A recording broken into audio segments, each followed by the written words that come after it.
let's move to the next topic, children. Our next topic is Human Development Report. Children, before this, I explained you Body Mass Index, that is BMI. Children, these Body Mass Index or Human Development Report, these are basically data or reports that are prepared to see the level of development, to see the quality of life, to compare individuals, to compare countries and see their level of development. In order to see the level of development among countries, we prepare such reports so that we can analyze that which country is developing at what scale, at what rate. That is why these reports are being prepared. Children, income is an inadequate measure of the level of development. Means if you have to see the level of development of anything, then only income is not an important criteria. Definitely it is an important criteria, but it is not the only criteria. Means there are several other criteria, there are several other dimensions that are required to see the level of development. If we want to compare between countries, then we don't have to see only the income or the per capita income. We have to see several other aspects in order to see the quality of life or in order to see the growth or level of development among the countries. So basically income is definitely important, but it is not a sufficient dimension or sufficient criteria. There are several other dimensions that are important to see the level of development. Now the question is, what are the other criteria that are important to see the level of development? Then children, the other criteria are health, education, standard of living. They are some of the important factors or criteria that helps to compare human beings and their level of development. So children, Human Development Report is basically a data or report that compares human beings or countries not only on the basis of income, but it includes several other dimensions or includes several other criteria like health, education and standard of living. Now the question is that how it compares, means how is the report published, how the complete entire thing is done. So children, there is a body or there is a wing, that is UNDP. That means United Nations Development Program. It is basically a wing or a body of United Nations. And this wing or this body of United Nations, it has the responsibility, it has the duty actually to publish the report which is called as Human Development Report. So we can say that Human Development Report is a report that is published by UNDP, that is United Nations Development Program. It is the responsibility of this body, this wing, to prepare this report and to publish this report. So children, to see the quality of life, to judge the quality of life, this report is being prepared by UNDP. Now children, this report, it compares countries on the basis of three important pillars, three important things. That is educational level, second is health status and the third one is per capita income. See, you can see that income, it is definitely a very important pillar and it cannot be excluded. We have to include income. But apart from income, there are several other criteria like health and education that is also fairly important in order to see the level of development. Only income cannot judge or decide the level of development. There are other factors too. Now children, educational level. What do you understand by educational level? Educational level here means the net attendance ratio and the literacy ratio. Now second, we have health status. Health status means the life expectancy ratio and the infant mortality rate. And the third one is per capita income, which is called as the average income. Now we have these terms like average net attendance ratio, life expectancy ratio, infant mortality rate. So what is the meaning of these terms? Let us now discuss the meaning of these terms. Now children, net attendance ratio.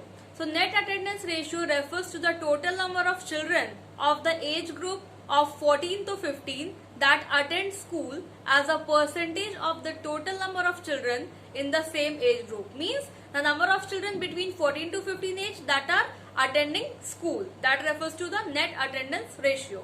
Next we have literacy rate. So literacy rate refers to the total number of literate person in a given age group expressed as a percentage of the total population in that age group. Literacy, from the word only we can understand, literacy rate means the number of people or the population that is literate. Literate means the population that can read, write, speak correctly. That refers to literate person.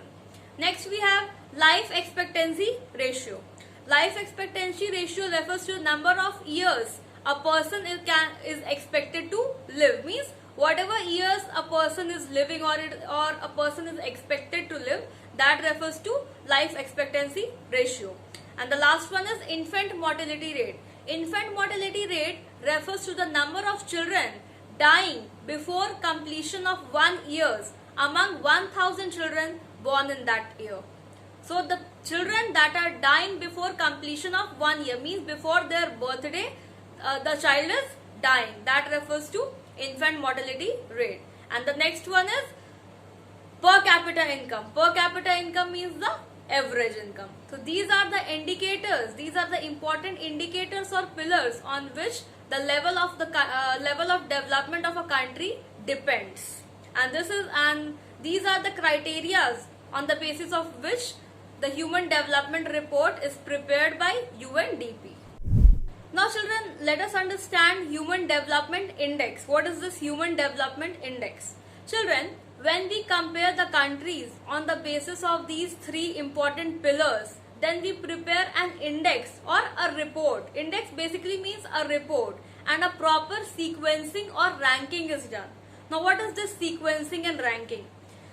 In Human Development Report, countries are compared. So there may be so many countries. Actually, there are so many countries that are compared. And when we compare the country, then it is possible that a particular country will come first, then the next country will come second, then third, and so on. So proper ranking is done, a proper sequencing is done, that which country will come first, which country will come second, and so on. So this process, when we compare the countries and make a proper index or report and we do the sequencing or ranking, that refers to Human Development Index. So children, Human Development Index, it is a statistic composite index of life expectancy, education, per capita and per capita income indicators, which are used to rank countries into the levels of human development. So these are the indicators on which the countries are compared, and thus after comparing these countries, the countries are further ranked according to their level. And this report or this data that is generated or that is prepared, that index refers to Human Development Index. And children, do you know that presently 189 countries are compared and they are included in this list? Means there are total 189 countries that are compared and they are included, and India is also a country that is included, and India is also compared. So do you know what is the ranking or sequence of India? What is the position of India in the Human Development Index? It is 130. The position of India in this Human Development Index is 130. It is not very good. It is not at all good, I would say. Because here in India, we have seen that education level, it is not so good. People are, means in rural areas, mostly people are not literate, especially the girls. Proper healthcare facilities are not provided. Income is also very low. Most of the people, they are engaged in agricultural sector. Most of them are laborers. They don't have their own field where they can just do farming or agricultural work. So that is why on the basis of these pillars, the ranking of India, it is quite low. That is merely 130, and it is very important to improve the ranking of India, to improve the position of India if we want a better Human Development Index. Now let us come to the last topic of this chapter, that is sustainability of development. Children, before explaining you sustainability of development, let me explain that what is sustainable development. Children, from the word only, sustainable development means development in such a way that the resources, they are sustained, means they are not fully exhausted, means something is saved. That refers to sustainable development. So sustainable development is a development in which we are using resources in such a way that we are not compromising with our present needs, and we are conserving the resources for our future generation. Means we are using resources in such a way that we are not compromising it, means we are fulfilling our needs and requirements, but at the same time we are saving the resources for our children, for our future generation.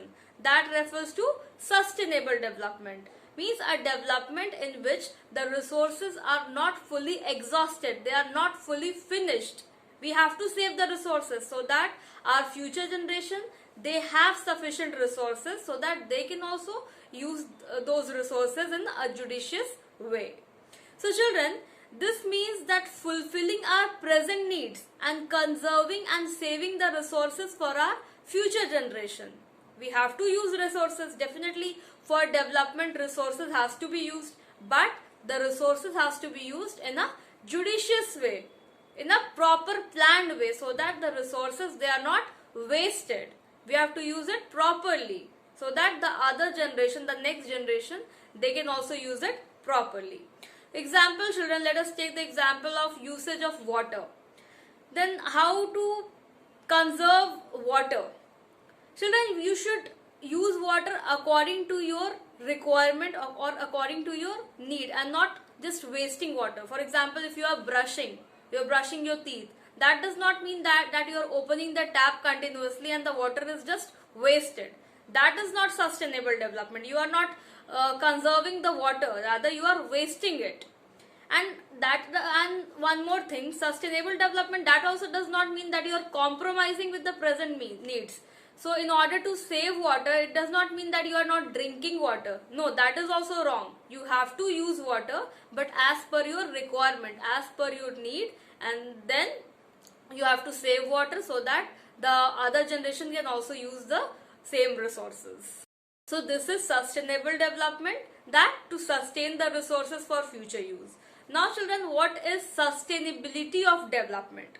Children, development should be done in a way so that resources are sustained or resources are saved for future. They are not exhausted. That refers to sustainability of development, means saving the resources, sustaining the resources for development. That means sustainability of development. Now children, while doing sustainability of development or sustainable development, there come several challenges. There are several challenges that we have to face in order to save something, in order to stop it from exhausting or finishing off. Now children, if you want to develop, then what development requires? Development definitely requires consumption of resources. You will have to consume the resources.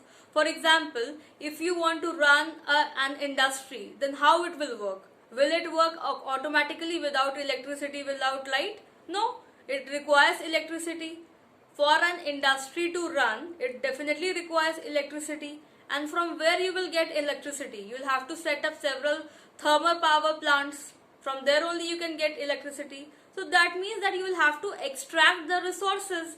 Then only you can move towards development. You can have a step towards development. So extraction of resource, it is the prior condition for development. You will have to take the resource. You will have to consume the resource if you want development. So if you will consume or extract resource, then what will be its impact? What will be the effect of extraction or consumption of resources? It would lead towards depletion of resource.